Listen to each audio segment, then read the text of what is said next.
Hey there, and welcome to the Unleash Your Greatness Within podcast. In today's success interview, it was my privilege to interview Hall of Fame keynote speaker, Patricia Fripp.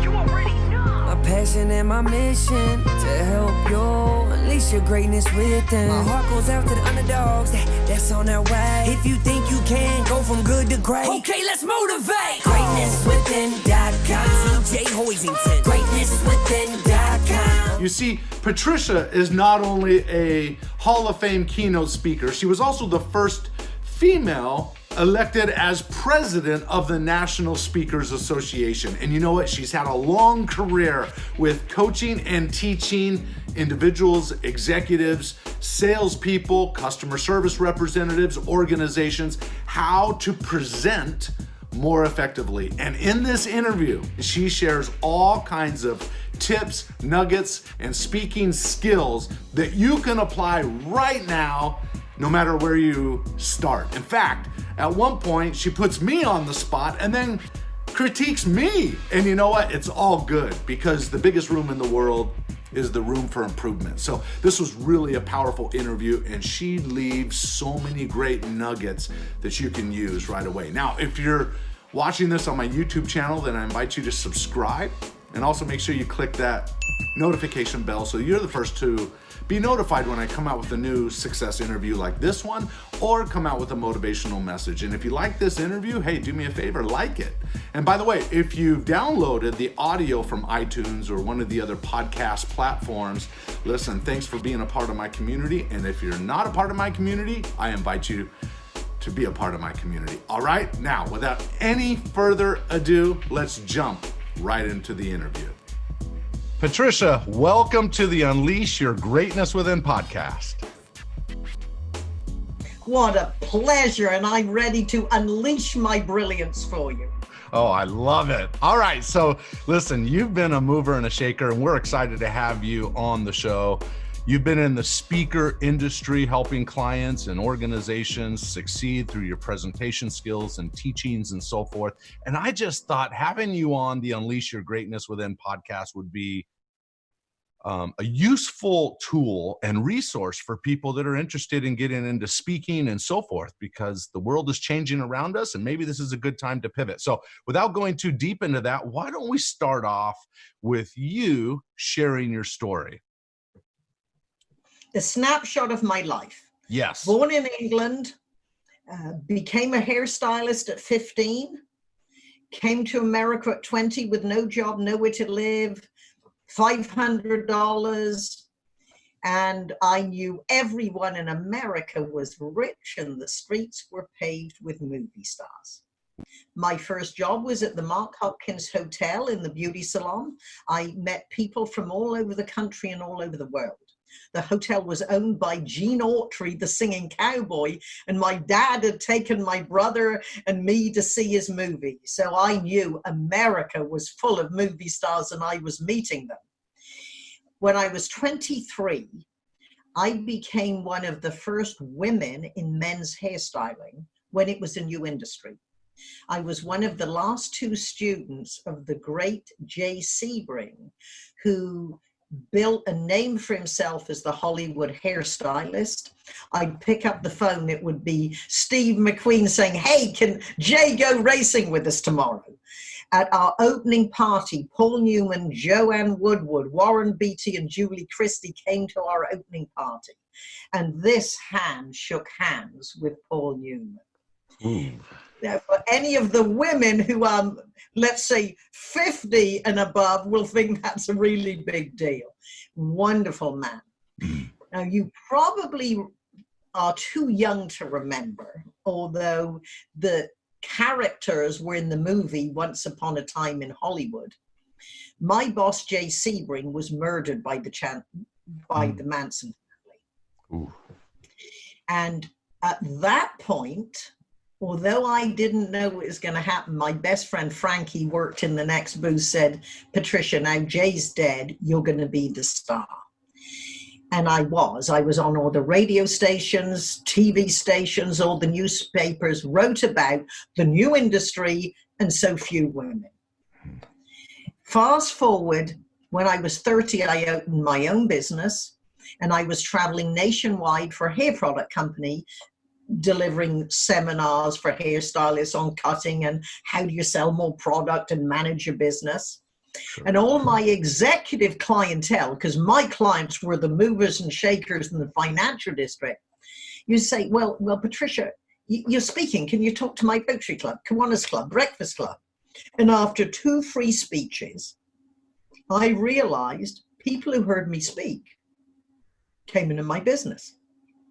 And although I was solidly booked, I had to feed my staff who were good hairstylists, but they weren't hustlers that I were. And you might get a kick out of that because then what I would do when I went into business, it surprised me that my staff, at the end of the day, they went home. Well, I went to Harpoon Louis, the local watering hole, flirted with the cute young stockbrokers, passed out my cards. Now we would call it networking. At that point, it was flirting with the cute young stockbrokers. Right. And I've been the star of my Dale Carnegie class. I was in Toastmasters, and all my pals from Dale Carnegie, we went to every seminar we heard about. Yeah. And at a big rally, I heard about the National Speakers Association, and a professional speaker, a man called Chris Hegarty, said, Patricia, you must go to the National Speakers Association convention. And I'm a great believer, if someone you admire and wish to emulate gives you advice, you don't ask how much does it cost. I turned up at my first NSA convention at age 32, thinking no one's going to want to talk to me. I only talk to Rotary clubs and hairstylists. And 2 situations appeared. One, I saw the vision of what would be possible. I was 2 years into a 10-year lease. I loved being in the hairstyling business. I was not ready to quit. I loved it. I also knew that if I wanted to be a speaker, it was a long-term goal. And I put a goal that when my lease was up, when I would have been 40, that if I wanted to, I would be in a position to be a speaker. The second situation, I got discovered by a big-time promoter who booked me to speak to 2,000 people on the same program with Dr. Robert Schuller, who was the minister of Garden Grove. Yep. And he was one of the most popular speakers at the time. So only in America, in the National Speakers Association, I got discovered. Fast forward 9 years, I sold my salon to my staff a year ahead of schedule, and that was when I became the first woman president of the National Speakers Association, and then I took off from there. So that brings you up to at least the launch of my speaking career. Well, that is a beautiful story. I didn't realize you were tied into the hair salon world so deeply. I've often in my speeches told the story about Vidal Sassoon, who you'll recognize that name. Sure, I knew Vidal, yes. Okay, so I love this story, and I think I would love to get your feedback on it. Is he knew as he was trying to grow his empire, he knew because I believe he grew up in the east side of London, which had a Cockney accent.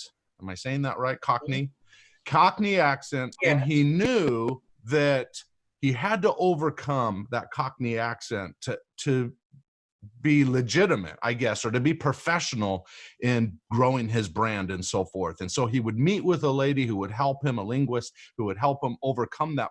For a few years, every Thursday night, he would go meet with her until he overcame that. And I've always taught that principle from this standpoint. Whatever your craft is, whatever you're working on, whatever your goals are, you have to work on yourself. That you don't get in life what you simply want. We all want a lot of things, but you get in life who you are, and that requires you to dig deep and begin working on yourself and developing yourself. So any thoughts about that? That's absolutely true. I went to attend a training course at Vidal Sassoon's when I was, I can't remember, but certainly very, very young. Sure. And yeah, the last time I saw Vidal, he was sitting behind me at a theatrical performance. One of my speech coaching clients was a producer. And my friend and I got invited to this very special opening night for all the principals of the theater. I walked in and there was Carl Malden. Well, Carl Malden had come into the Sebring Salon with Michael Douglas when they were filming Streets of San Francisco. And I was looking around with my friends. We were probably the few non-Hollywood types. Very exciting, but Vidal was sitting behind me. He looked beautiful, probably 3 facelifts in, but he was gorgeous. He was a wonderful man, though. Really wonderful man. Oh, that's great. That's great. So what kind of tools? Okay, so even before the show started, we were chatting a little bit, and you started to drink something out of your cup, and you said, I always teach people to have a straw. And I showed you, hey, well, if I take a drink, I usually go like this. And what's your advice on that? I thought it was good. You told me. The secret in being successful is look at what other people do. There might not be anything wrong with it, but it's how can you do it better? For sure. And in a medium like this, we want to make eye contact with our audience, who is out there, not in the bottom of the cup. Right. It's just the reason that we both have comfortable looking nice backdrops to what we're saying. Why distract by letting them look up your nose? Good point. I think that's a valuable little insight. So thank you, because a lot of people are doing Zoom type calls right now. That's a little tidbit that they can use. Thoughts? Everything we do adds to or distracts from our message. If we were performing in a live stage, and I know you're a very energetic speaker, too much movement can distract, especially if you're on iMac. Because I spend a good portion of my life now coaching engineers, executives, and sales teams. So lucky for me, for 4 to 6 years, I've made a lot of my living sitting at home in Zoom and platforms like this. Got it. But when you're sitting in an audience, as I am, of 6,000 people, and you're looking at the executives on stage, we're really watching them on iMac. Well, if you keep moving too much, I've heard people say, "Oh, he's making me dizzy." Yep. It's if you're speaking and you're being projected on iMac, you have to understand the difference between acting in the stage and acting in the movies. Mm-hmm. And I can go beyond that if you wish. Yes. But the principle is the same when you're in an environment, because I coach people and we're going to be filmed, because a lot of my clients, they're now going virtual. And I'm saying, look, there's something pinned on your notice board and it's sticking out. Go put it on straight or take it down. You've got a laptop behind you that's open. The light is drawing my attention away from you. It's being aware of your environment. If you're going to, and how often have we looked at recordings of our speeches and we are wonderful, but there's an ugly exit sign that's drawing the eye. Mm-hmm. All right. So here's a question. How many years have you been a professional speaker? How many years have you been in the industry, let's say? Well, my first National Speakers Association convention that I attended, and I was a member then, was 1977. I would say I was beginning to make some nice fees. I wasn't full-time, certainly in 1980. I would speak for IBM one day, and the next day I'd be at my salon at 7 in the morning. Wow. When I've been full-time with no other source of income, speaking, coaching, consulting, and related industry since 1984. Wow, that's a long time. That's beautiful. And that's why we have you on the show, right? Because you have some secrets to share. But I guess with the younger generation coming up, I'm sort of the middle ground, but a younger generation coming up, what have you seen that has changed? What have you noticed about the marketplace for a speaker today versus maybe what it was when you started, or maybe what it was when I started and so forth? What have you seen as changes? Well, when I talk to some of the younger stars, I say, well, love your presentation. Of course, when I built my, I've met people at NSA and they say, one woman, for example, she was one of the young stars, has a big following on YouTube, and how they make their money being almost internet celebrities. Right. And I said, I was in the UPS shop there sending back my hats from the convention. I'm known for my hats. And I said, how do you do? I really enjoyed your presentation, of course. We're really amazed how you, amazing young people, can have this following. And I said, I'm Patricia Fripp. And she said, oh, nice to meet you. I kept hearing people talk about you. And I said, of course, when I built my career, we had no internet. We had no social media. There, of course, weren't websites. There was no email. And she looked at me. How could you do it?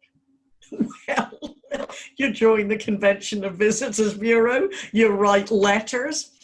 I was one of the first people ever, because I kept my hairstyling salon while I was building my speaking career. So all the money I made speaking, I put into my speaking. So I had the fabulous press kits, a demo VHS, long before much more famous established people. One of my friends who was from, she was a producer on a local TV show. She said, we need to do this. And we had this fabulous demo that was about 18 minutes of clips. And then there was a whole speech on the end. And one of my clients, he is now a 24-year consecutive big chunk of work client, the American Payroll Association. He first booked me to speak at a luncheon in 1987. We belonged to the Convention and Visitors Bureau. We wrote out letters. Send back the card if you would like a post, if you'd like an audio tape, a VHS, and the press kit. In those days, sales, you would send in the packet and then you'd send it out. Can you imagine now? Is are you available in a month? I looked at a 2-minute clip and I like you. He had never seen a speaker's video. Never. There weren't any. He watched the entire program and he booked me, and he's still booking me. But that was long before we had email. Oh, that's funny. You take me back some time too, because the first program I ever created was on a cassette tape.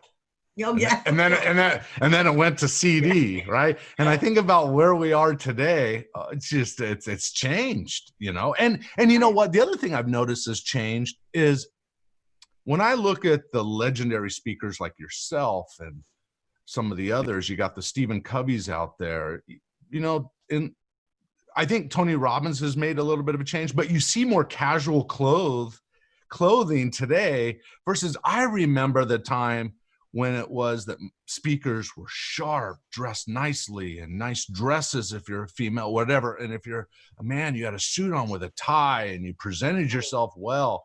It seems like some of that has gone away into a more of a casual kind of speaking style. What's your thought on that as you've seen it over the years? It drives me crazy.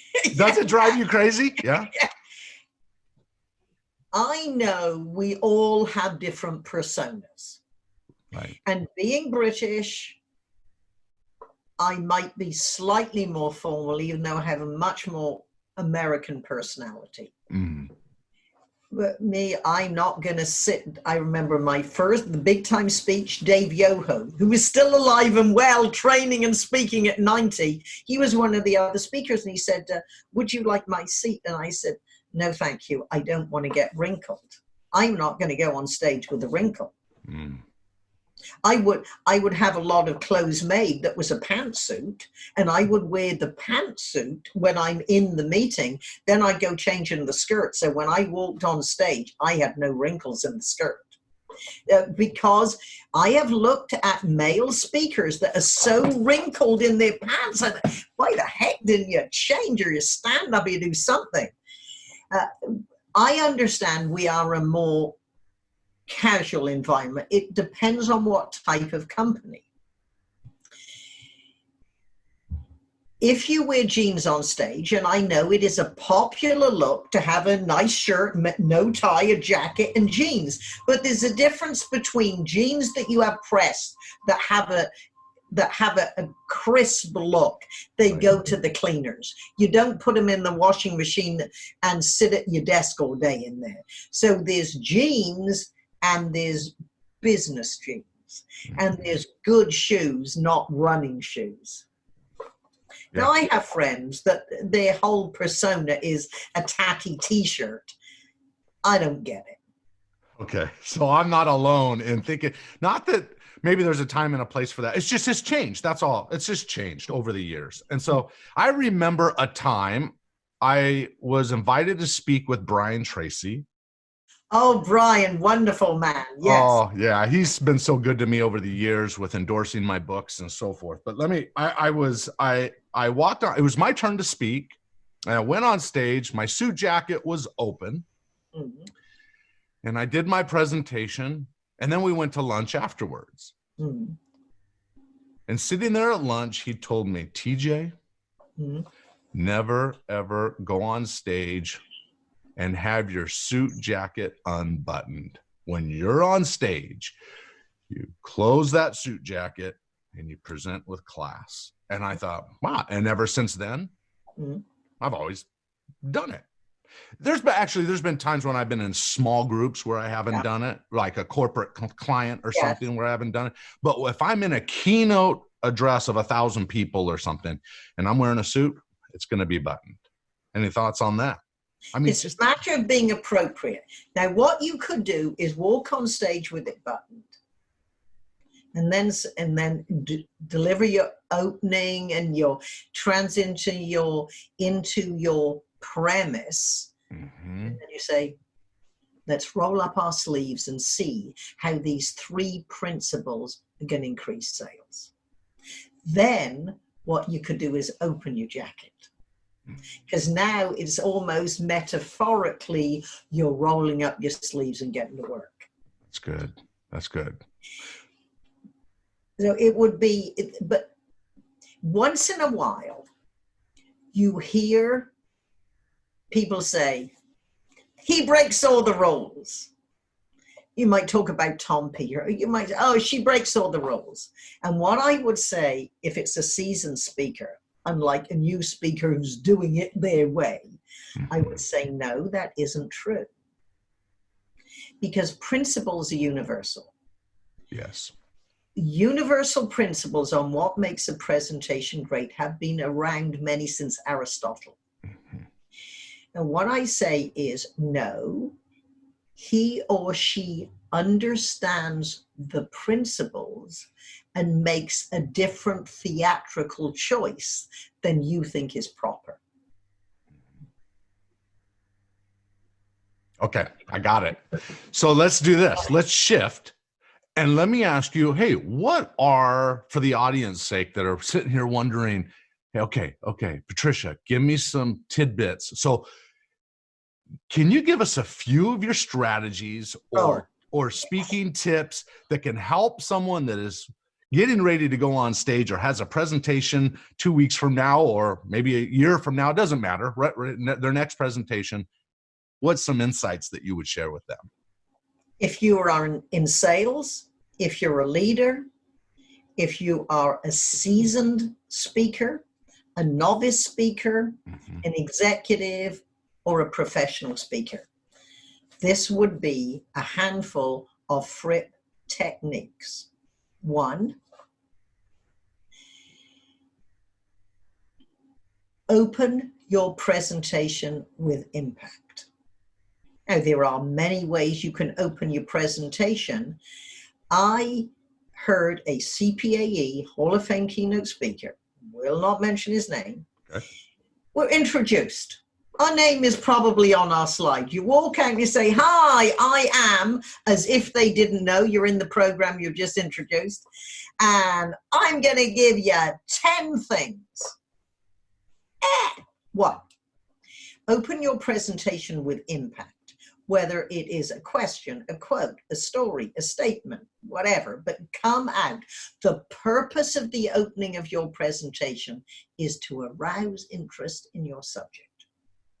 As a professional speaker, we might have multiple ways that we like to open our presentations we know are always going to work. For executives, I usually say, don't worry about your opening. Let's look at your premise and structure your presentation, and then we'll know a great way. We can look at options to open. But you're going to open your presentation with impact, to arouse interest in the subject. That is the purpose. Arouse interest in your subject. So people sit down and think, this is going to be good. And it's just like part of my personal discipline in how do I understand how to be a better coach and speaker? I've attended at least 10 different screenwriting classes. Not that I have the talent or the patience or the interest in being a screenwriter, but Hollywood knows how to tell a good story. And what they teach you in screenwriting is the first 3 pages of script. The first 3 minutes of a movie, that is the flavor scene. Because if people don't read past your first 3 pages, I know one of the classes I took, the teacher David Freeman taught 40 ways to make your first 3 pages kick ass. His words, not mine. But we have to arouse interest, to get people to put down their phone and just hang on our every word. Then, and most important, every presentation, sales presentation, speech, or conversation is built around one premise, and that simply is everyone's more interested in themselves than they are in me. Totally. That means we always have to look at our presentation as an audience advocate, whoever the audience is. They need to understand that we are looking at our subject from their point of view, which means we might have our classic presentations. However, presentation skills for a sales manager, presentation skills for a technical engineer, presentation skills for a brand new salesperson, the principles might be the same. The examples and the point of view are going to be different. So we have to understand who our audience is and let them know that we know they're there. Yeah. So you might say, sitting amongst you are 400 dedicated professionals like you from human resources, payroll, and IT. In other words, I know that you're here. And then as you're going through your presentation, you may say, now, if you're in payroll, this is an important issue because now as an HR professional, you apply that this way. And let's not forget the IT professionals who set this up for us. They are the superheroes. So you, not with every point, but you let the audience know, I know who you are, because I've sat in audiences, and I bet you have, where people don't know who we are, and they say, well, he's got a good speech, but he doesn't know who we are. Totally. Well, that goes to the point about customization. And you started it many years ago. You mentioned that when we were visiting, that you came in and started to customize what the needs were of the organization, and you adjusted your speech to match what their needs were. I have done that for now 20 something years, where a company will call me and then I'll spend, I don't know how many hours digging in, understanding, maybe over the phone, visiting with several different leaders, getting a perspective of what is really needed and what is it like in the different departments and what do they need to hear. So that's all customization. So that's number 2. Right? An audience advocate. And then number 1, I remember George Lucas, the creator of Star Wars, said I read his biography, or one of the biographies out there, and he said, of every film, the most important part is the first 5 minutes and the last 5 minutes.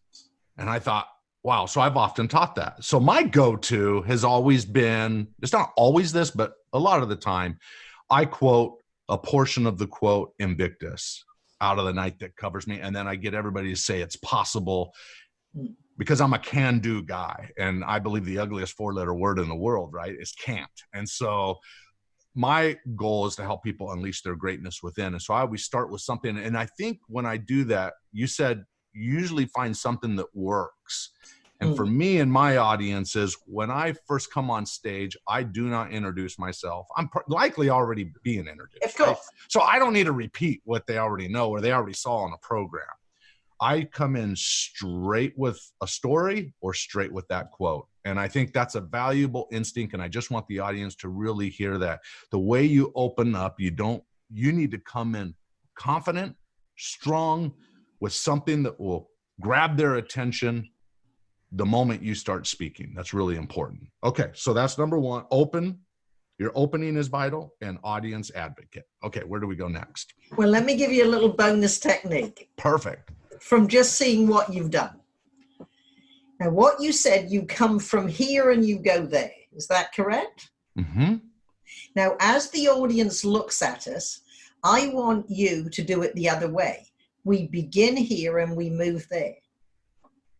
So I want you to say what you just said from here to here, but do it the other way around, because as the audience looks at you, wherever you are, the audience looks at you. And if we are standing on stage, our right is their left. Now, as I'm looking at you now, I get what you're saying. You to put up your right hand. Put up your right hand and wave to me. Good. That is the beginning of our story. Right. Because to them, we're moving this way.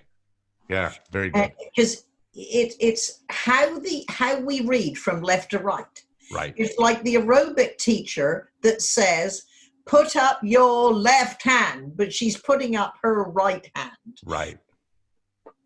No, Right. So that's right. it. So we follow. Even if people don't know the rule, they often feel there's something is not right, even if they can't articulate it. Right. I digress. So this is, we of course know stories, and I can certainly talk about how your stories could perhaps be improved. Yeah. But I'm going to give you one point that most people don't talk about. And I am famous for this. And my executives and brilliant engineers, they know, okay, and I make them slap their hands. It's a matter of bad dog, just get in the habit. This is, the principle is, specificity builds credibility. And we do not improve what we're not aware of. And most people are not aware of what comes out of our mouths, including me, because I often have what I say transcribed. And I would say for a speaker who's a good speaker, I got my speech, Patricia. The audiences love it. There's no way I can improve it. Or they might say, how can I improve it? Because a lot of my clients, some of them make $25,000 for a speech before they come to me. And I said, well, take the raw, unedited, live presentation. And the audience probably leapt to their feet. Have it transcribed. Don't do it yourself. Have a transcription service. And these people write down everything that's heard. I use rev.com, but it's service write down. And then what we're going to do is read what came out of your mouth. So for example, you would take every I that you say and yellow highlight it. And you are not going to speak and not say hi, not say I. Right. Not say I. Right. But what you can then do is rewrite it from the audience point of view. I'm going to talk about, nobody gives a damn about you. Or if anyone says, what I want to do first, I always think, I don't care what you want to do. I signed up for a sales seminar. Give me what I want. Totally. So it's a matter of how can you make the eyes, maybe the eyes in there, it isn't the first word in the sentence. Then you are going to look at every non-specific word. The question I ask my clients more than any other is, if it weren't a thing, what would it be? I was in a coaching camp with my friend Darren LaCroix, and everyone kept getting up. Well, there are 3 things that will make you successful. The one thing. And at the back of the room, in a few minutes, I came up with 38 choices of words they might have meant that would be more powerful. Listen to this. Would you rather go to a session, the 5 things that will make you successful, or the 5 action steps that will make you successful? It's never a thing. Perfect example. My life is engineers. These people, TJ, they have more brains in their little finger than I have in my entire body. Yeah, me too. I do not understand everything they're talking about, and it's amazing how much I can improve the presentations. And this one brilliant engineer said, there are 2 things people love about. I said, if they weren't things, what would they be? Innovative upgrades. I said, there are billions of people in the world. What people love your innovative upgrades? He said, systems administrators. Can you see the difference in the quality of the communication between the 2 things people love about? There are 2 innovative upgrades that systems administrators love. And for this company, at that conference, they had customers from 71 different countries. It's important to be specific with people who speak English. When English is your 2nd or 3rd language, which is true even working in Silicon Valley, you have to be specific. So my rules are, well, 1, it's never stuff unless it's Thanksgiving. Stuff is rubbish and debris. If it weren't a thing, what would it be? If it's not fruit, it's not bunches. You don't get a bunch of ideas. And if it's not, if you can't weigh it, it's not tons. Oh, I went to the seminar, I got tons of ideas. No, you didn't, you can't weigh them.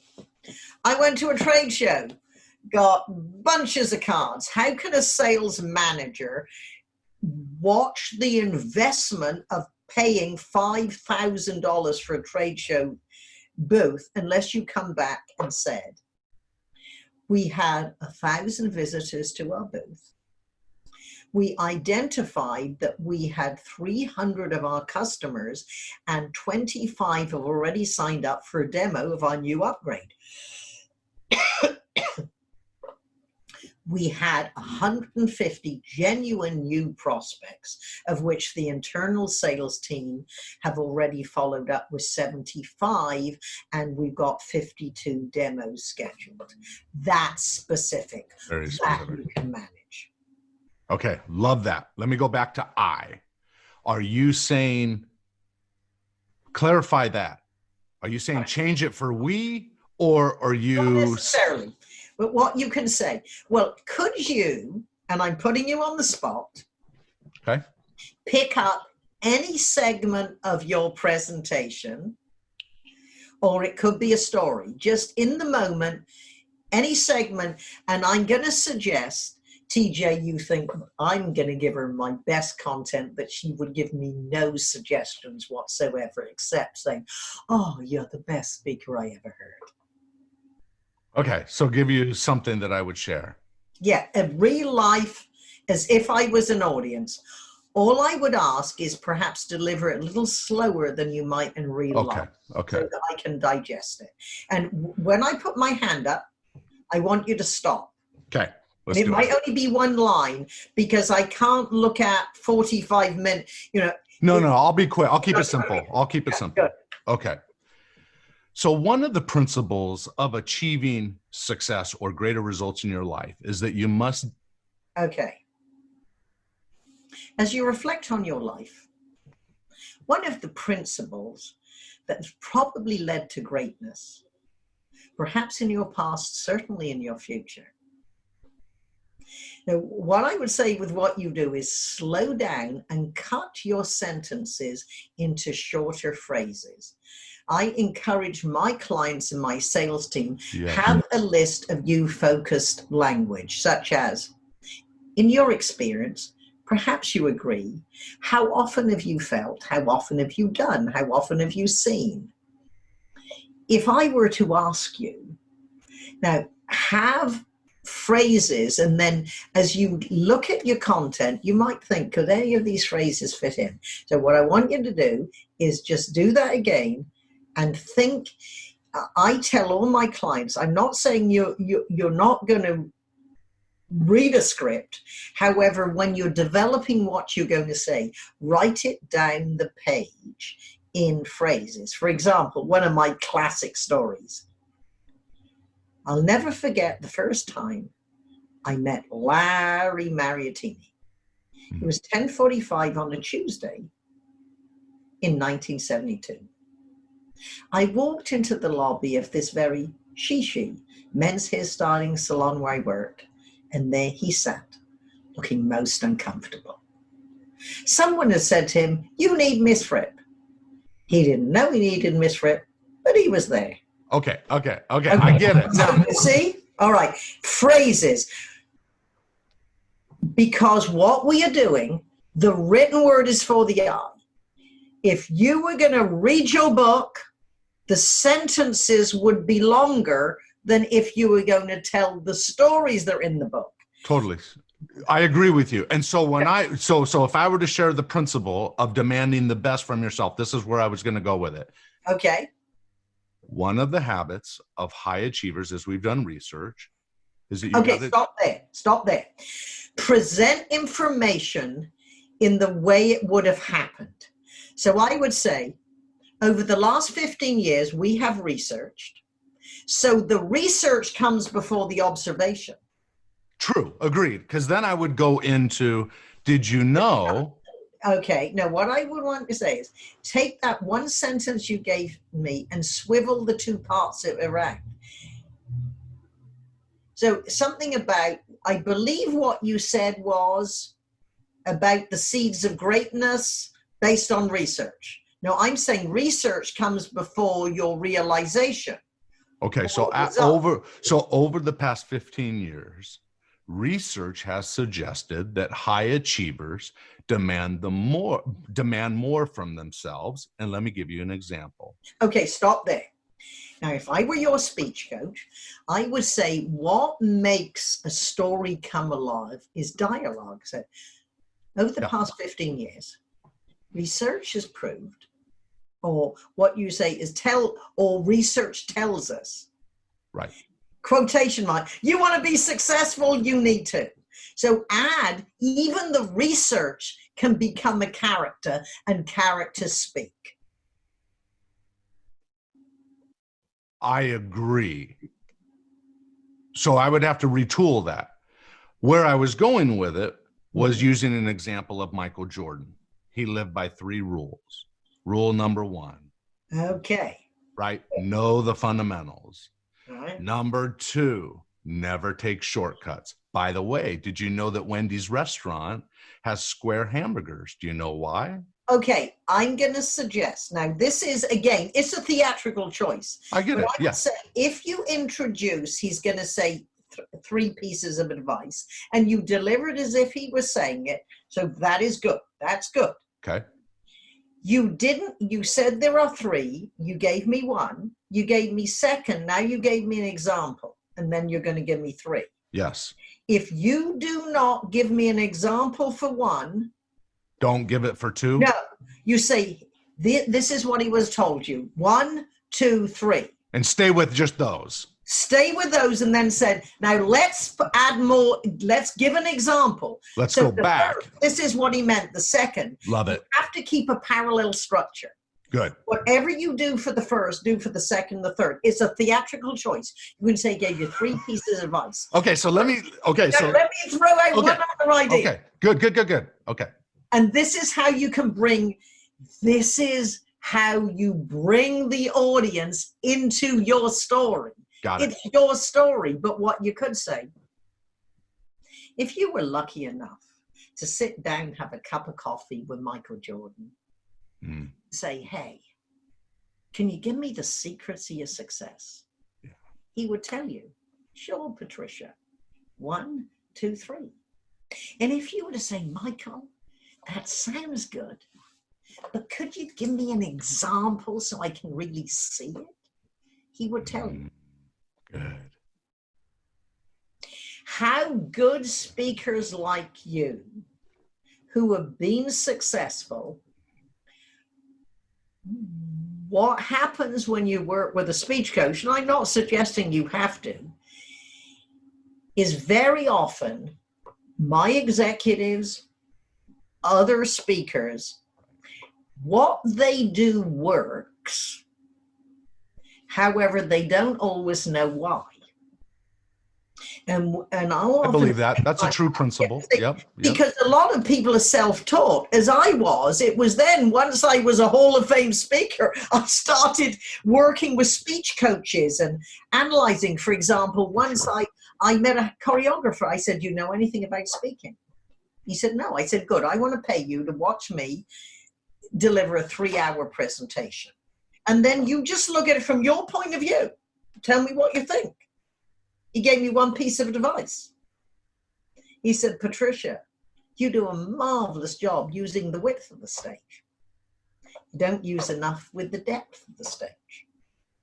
So you take that one piece of advice and you might say, for example, so you open your presentation, then you can step in to your premise and your presentation, or you introduce the story and the premise and then you step into, let's roll up our sleeves. And then perhaps at the end of the presentation, you're going to do your review and then you say, last story, and you step forward. As Laurence Olivier said, the art is hiding the art. The technique about stepping into the presentation, stepping into the last story, you can't do it too often or it looks like a technique. That's where the art of hiding the art. So what you do is, sometimes people look at, and I'll tell my clients, say, this is what works superbly well. And this is the principle, because if you understand the principle, then you can teach it to others, and you magnify the fact that you're always going to do it because now you know why it works. Then you might say, this doesn't work as well because try it this way. There's also another principle. When we get our speeches down, we know it so well we could almost go on automatic. You need to fall in love with your own message again. And when you have new ways to look at your story or to look at your premise, so you swivel it around in a different order, it keeps it fresh for you. It's true. And in fact, I found with myself over the years, I can give the same structured message, if you will, but switch it out with different stories, just to keep it alive for me and make it more relevant to the client and so forth, right? So it's never, there are times when I'll overlap some things that I've said before because I found that they work.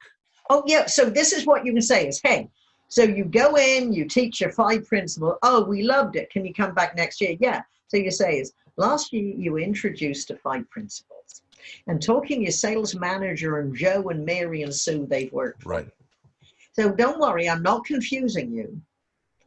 We are going to keep the same 5 principles that you found have been successful this year. Now we're taking them to the next step. We're going to look at them from a different point of view. Good. That's good. Yeah. Okay. Let me just say the third thing that Michael Jordan lived by. Okay. Because I'm sure someone's saying, well, TJ. Now, if it weren't a thing that Michael said, what would it be? Would it be the success principle? It would be the success principles of high achievement. And the third principle would, so number 1 is know the fundamentals. Number 2 is never take shortcuts. And number 3 is when you've exhausted all other resources, pull yourself through on heart alone. Typically in a speech, what I would do is then I would backtrack, like you said, And I would give an example of each one of those, right? Sure. And the goal would be, and you can always see if the audience, you know this, you can see if the audience is receiving it because, right, they've taken their pen, they've opened up their journal or whatever they're writing in, and they start taking notes, right? And it's beautiful even when you can say a specific quote and someone, all the heads at once go down and they write that quote, right? Which I'm sure is much of what you share in terms of your points. People are just writing them all down, which they will from this podcast. Well, unfortunately now, what happens is they are typing them on their phone. Oh, and at first we used to think, oh, they're doing their email. No, they're taking their notes on their phone or their That's tablet. right. Yep, different world, right? It is. No, that's really great. Okay, so we went from our opening, audience advocate, specify, be very clear, make sure that you think through every department and how they could better receive the information. Yeah. And that may mean using certain lingo or phrases or something that can give them a sense, hey, you understand me. Yes. Okay, where are we at next? Now, what you did, you asked me a question about using I, and I looked at your content. However, you weren't saying I. So let me give you some examples. Oh, okay. Yeah, Just I was. simple. Yeah. And by the way, can I just say for the audience sake, I typically don't say I unless I'm telling a family story or a story of me writing my best-selling book in the backseat of the car. I may say I. Okay. I live in other people's stories because I feel like other people's stories have more value than my own because I try to be, like you said, principle based. And if it's principle based, it can't be based on me. It's got to be based on other people's experiences in alignment with my own experience. Okay. So as our listeners are putting together this speech, yes. let's just say you have three principles, just to Okay. make it pretty easy. Yep, got it. So the first principle you introduce. Now you might give an example of how this worked for you. Yes. For example, when I began as a speaker, I was running my hairstyling salon and I was very successful in my own little world. And my first presentations were on what I was an expert on, how to get, keep, and deserve customers in a small or medium-sized business. Yes. So you introduce the idea, and then you give an example. So this is how I built my clientele. Right. This is what I trained my staff to do. Now, this principle happened when I was a customer somewhere else. Yeah. Or it could be, this is what worked in our salon.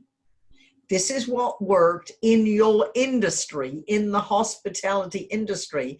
And now this is what worked in your hotel.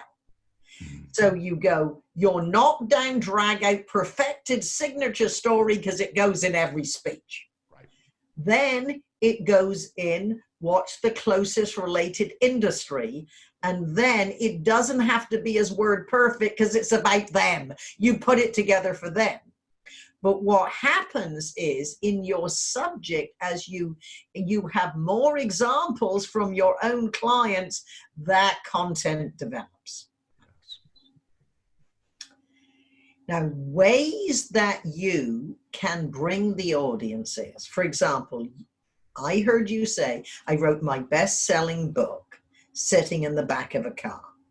Yes. So what you could say, if you'd peeped in the window while I was sitting in the back of my mother's car, I don't know, My old whoever was Camry. driving you, Yeah. because I don't want you to be writing it if you're driving.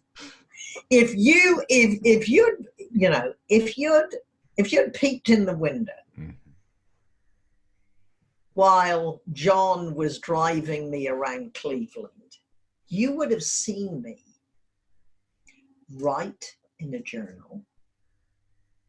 So it's just you bring them into your story and they see it. So for example, you're telling your own stories, but you might say, I wish you could have met my mother. Because if you had, you would have seen. So you bring them. So it's, I wish you could have met my mother. Let me introduce me to John. If you had been in Cleveland if you'd been growing up in Wimborne, Dorset in the 60s, you would have realized there were no business women in our town. So how do you get to be a successful entrepreneur when there aren't any role models where you live? Simply, you move. Oh no, you see, no, I get it. You're bringing them in. They feel as if they were with you. What I'm sensing right now, I feel things. That's probably my main modality is I can feel. But I'm sensing with you, which is a good ability, is you're very visual. And you create a picture with the audience. You draw them in so that they can't. Words trigger images, which trigger emotion. So to every speaker or someone who wants to speak, understand this. This is what I'm hearing you say, and this is what I think too. If you're not methodical, if you're too linear and monotone, for example, and you're just sharing information, but there's no color to the information, then you're going to lose your audience. And what I've noticed you do with not even knowing how my speeches really go is you're adding these tidbits of dialogue, of narration, of, hey, put them in the car with you. Yes. That's very visual, which will only lead to more feeling in emotion. So I think that's powerful. So as a speaker, if you're listening, you have the visual mode, you have the kinesthetic mode, and you have the auditory mode. And you've got to be using all those. That's all I wanted to say with that. And this is what Fripp would say. There is power in words. We use words to communicate, whether it's in a book or from our minds. For sure. And this is true in both formats. We use words to communicate. Our audience remembers what they see. Mm-hmm. For example, I was coaching a lawyer, and her presentation was on modern day slavery. Mm-hmm. And in the context of one of her stories, what she said was, he promised her many things. I said, no, he didn't. Mm. He promised her a life of romance and adventure. Mm. That's good. And so that choice of words gives you more information than the time it has to take telling. And you, in the context of the story, you understand why that young woman would leave the safety of her home and go off with this man. If you were talking about your service, if you said, we deliver Ritz-Carlton service at the speed of FedEx, that, because of what we know about the great Ritz-Carlton advertising and brand, you know of the FedEx brand and reputation, just by saying that, you attribute what our audience or your prospects know about those, and you connect it and to your small business. Get it? I love that. It's putting sweetness and sugar into the presentation. So don't just give information. Bring me into the information. I know my job is done when my clients start analyzing every word. Mm-hmm. How do they? For example. Okay, right. All right, I'm going to give two examples. Here are two. Here's a screenwriting principle, and my friend Michael Haig, he's a story consultant in Los Angeles and Hollywood. He's on contract with Will Smith's production company. He'd be a great guest for you. I'll send you his information. Oh, that'd be great. Michael Haig, there are two principles. The first principle is get into the scene late. And if you notice from movies, the difference now to 5 years ago, 10 years ago, 20 years ago, they edit scenes close. Sometimes it's difficult to keep up with what's happening. They move so fast. But today's audience, more than ever before, I've been using this line for 20 years and it becomes more true every year. Okay. Our audience is full of stimulation junkies with short attention spans. One of my favorite authors, Lee Child, he writes his character is Jack Reacher. Oh, but even he says, shorter chapters, get to the point fast, shorter sentences. Because we read, we experience life faster. Don't waffle. So get into the scene late. So often we do so much build up to our story that when you get to the action, it's often anticlimactic. So for example, this is simple principles. Imagine I'm telling a story. Mary had a problem. What are you thinking? Who's Mary? What's her problem? Mary was a seasoned HR professional. She'd spent 20 years working in Fortune 100 companies. Now, at this point, you are 2 short sentences into my story. You know her name, because if we are going to be rooting for characters, the hero of our story, you need to give her a name. People talk about my wonderful wife. I said, she's so damn wonderful. Why haven't you told him her name? For crying out loud. If this is an important character in your story, give her a name. Love it. So she's Mary, and you know her backstory. And from her backstories, 20 years in HR with Fortune 100 companies, without me having to tell you, you know, Mary eats problems for lunch. People come to Mary with their problems. So you know, without me having to tell you, this has got to be a really big problem. Then, in the third sentence, John walked into her office and said, we're just going to be sued $38 million, and I think it was my fault. 3 lines. You've got the character, her backstory. You know more than you're telling just by her setup. And now you know, third line, you're into the drama. You're into the, if this were a movie, this is the inciting incident of which there is no turning back.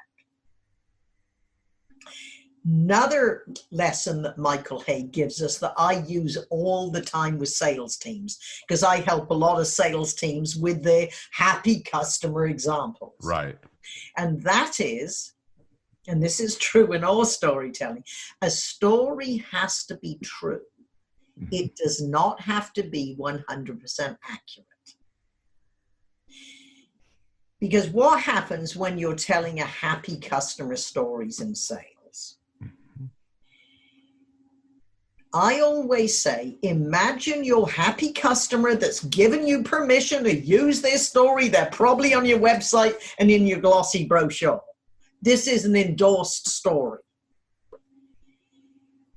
If your client said, help, and could clearly articulate their problem, what would they have said?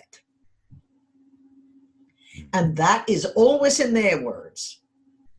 Then that's the solution was, so what we did for John was our 3-step methodology of this. And then if John were here, he'd tell you, I would not have believed it possible. You brought this in on time, under budget, and the result has been. In reality, probably it was an internal salesperson followed up on a lead, and it was 3 months before the person telling the story came into the picture. But stories shrink time. It's 100% true. It's just not 100% accurate because you don't have a week to tell your story. You got 2 or 3 minutes. Right. It's almost like ADD, right? I mean, you got to present in a way that's ADD. Yes.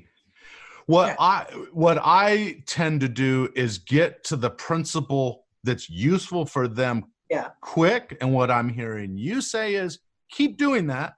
However, make sure you begin that sharing of that story or that information with a little bit more of a narration or. Oh, yeah.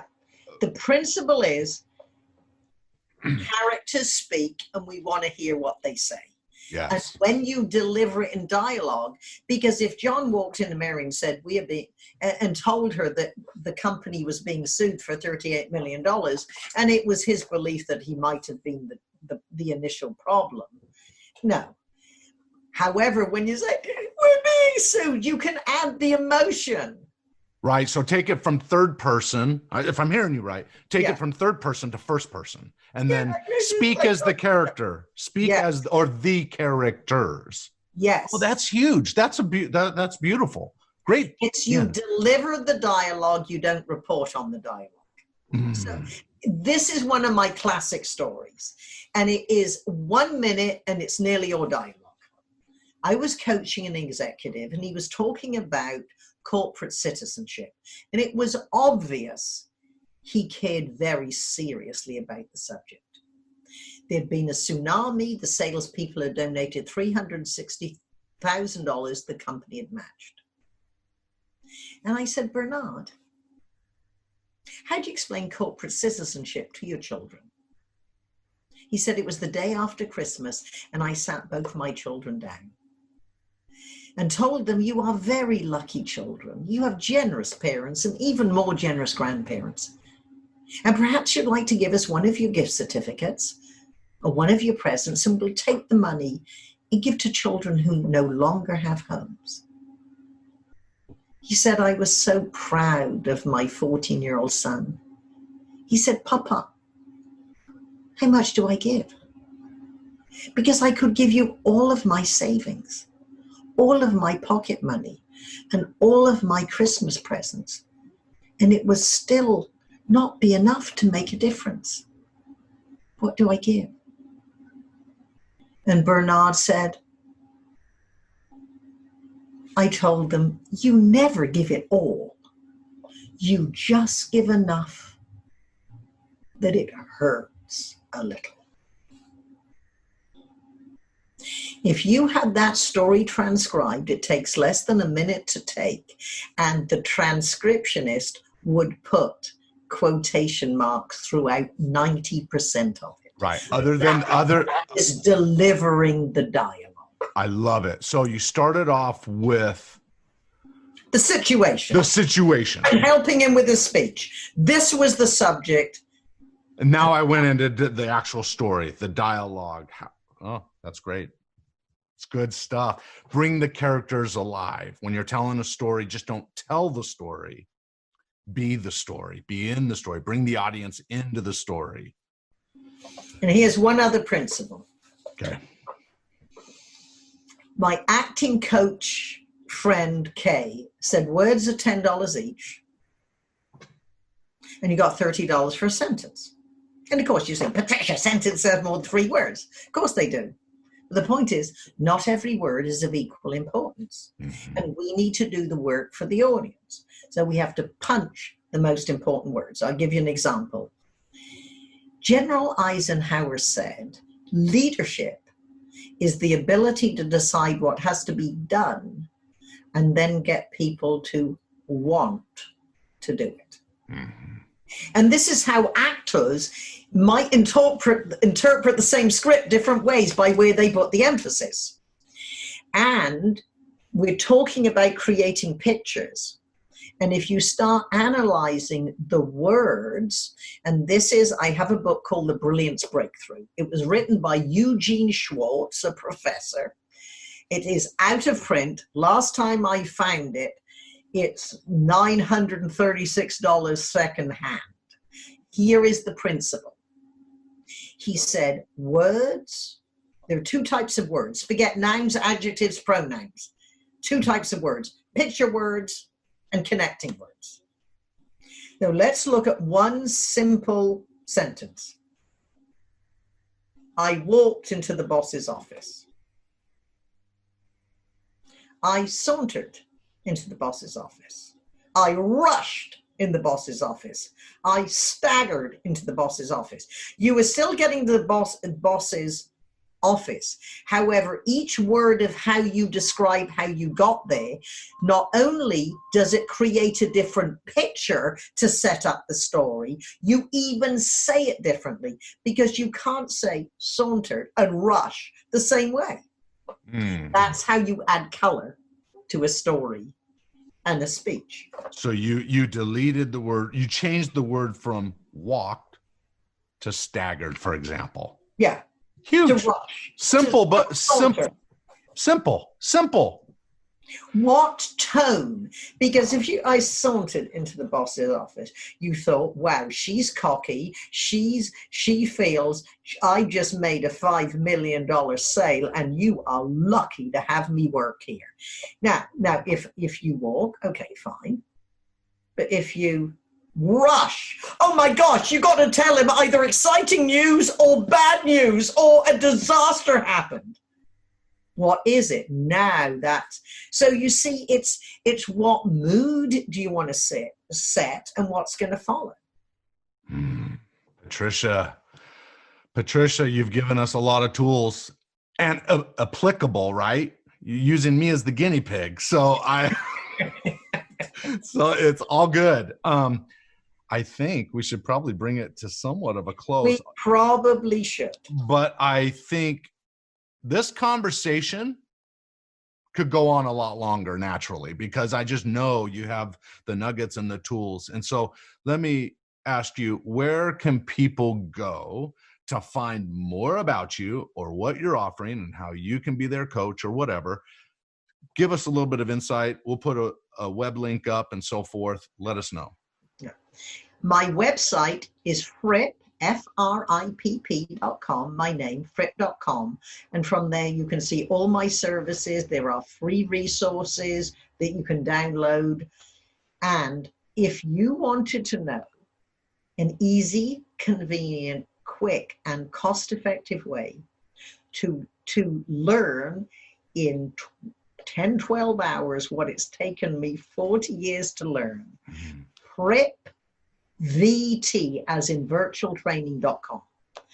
Fripp Virtual Training is a highly interactive, learn at your own pace, web-based training of everything that you need to know to be a speaker. One, get started, find content, structure your presentation, open with impact, perfect your stories, add specificity, how to customize and personalize it, what you do if you're a leader. And then the other part is superstar sales presentations. How do you deliver an effective webinar?